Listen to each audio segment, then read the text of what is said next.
ఓ మహిళ ఆరోపణలు చేయగానే ఎమ్మెల్యే కోనేటి ఆదిమూలంపై టీడీపీ వేటు వేసింది. మరో యువతి రేప్ కేసు పెట్టగానే జానీ మాస్టర్పై జనసేన వేటు వేసింది.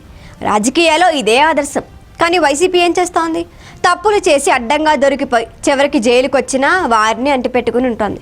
తాజాగా జనసేన జానీ మాస్టర్ ఉదాంతం చర్చనీయాంశంగా మారిన పవన్ చేసిన పనికి హ్యాట్స్ ఆఫ్ అంటున్నారు జనం.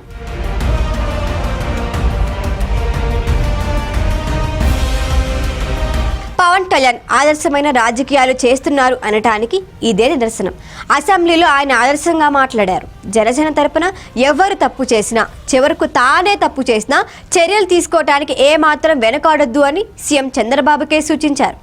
ఆయన మాటల మనిషి కాదు, చేతల మనిషి అనటానికి తాజా ఉదాంతమైన నిదర్శనం.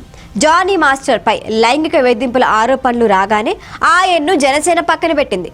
పవన్ ఆదేశాల మేరకు పార్టీ ఓ ప్రకటన విడుదల చేసింది. వాస్తవానికి జానీ మాస్టర్ విషయంలో జనసేన ఆయనకి అండగా నిలబడుతుందేమో అని అనుకున్నారు అంతా. అప్పుడెప్పుడో తప్పు జరిగితే ఇప్పుడు ఆయనపై కంప్లైంట్, అది కూడా రేప్ కేసు పెట్టడం ఏంటి అని ఇండస్ట్రీలోనే కొంతమంది లాజిక్ మాట్లాడుతున్నారు. జానీ మాస్టర్తో అంత క్లోజ్గా ఉన్న ఆమె ఆయన ద్వారా అవకాశాలు సంపాదించుకొని ఇప్పుడు కేసు పెట్టి వేధిస్తున్నారు అని ఇందులో ఏదో కుట్రకోణం ఉంది అనే వాదన కూడా వినపడుతోంది. అయితే జనసేన ఇలాంటివేం పట్టించుకోలేదు. మహిళల విషయంలో ఆదర్శవంతమైన రాజకీయాలు చేయాలి అనేది జనసేన సిద్ధాంతం. ఆ సిద్ధాంతం ప్రకారమే జానీ మాస్టర్ని పక్కన పెట్టారు. ఆయన నుంచి కనీసం వివరణ కూడా అడగలేదు. ఒకవేళ నిజంగానే జానీ తప్పు చేయకపోతే అప్పుడు ఖచ్చితంగా పార్టీ ఆహ్వానిస్తుంది. జానీ మాస్టర్ కేసు విషయంలో జనసేనని టార్గెట్ చేయాలి అనుకున్న వైసీపీ సెల్ఫ్ గోల్ వేసుకుంది. జానీ మాస్టర్ని పార్టీ కార్యక్రమానికి దూరం పెడుతూ జనసేన తీసుకున్న నిర్ణయాన్ని నెటిజన్లు స్వాగతించారు. అదే సమయంలో వైసీపీపై మరోసారి విమర్శలు ఎక్కుపెట్టారు. అంబటి, అవంతి, గోరంట్ల, ఇటీవల విజయసాయిరెడ్డి వ్యవహారాలు బయటకు వచ్చినా జగన్ సైలెంట్గా ఉన్నారు.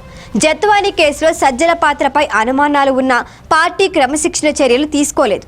అంతెందుకు, దళితుడిని చంపి డోర్ డెలివరీ చేసిన కేసులో జైలుకు వెళ్లొచ్చిన ఎమ్మెల్సీ అనంతబాబుపై చర్యలు తీసుకునే దమ్ము కూడా జగన్కి లేదని అంటున్నారు. ఇటీవల అనంతబాబు వీడియో బయటకు వచ్చినా కూడా వైసీపీ చేత్కారాలని స్వాగతించేదే కాదని దిద్దుబాటు చర్యలు చేపట్టలేదు. అందుకే వైసీపీ అందరికీ టార్గెట్ అవుతోంది.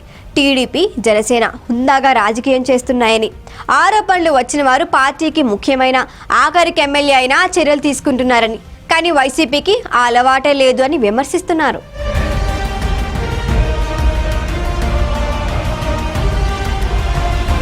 ఈ వీడియో కనుక మీకు నచ్చినట్టయితే లైక్ చేయండి, షేర్ చేయండి, సబ్స్క్రైబ్ చేయండి. అలాగే పక్కనే ఉన్న బెల్ ఐకాన్ని క్లిక్ చేయండి.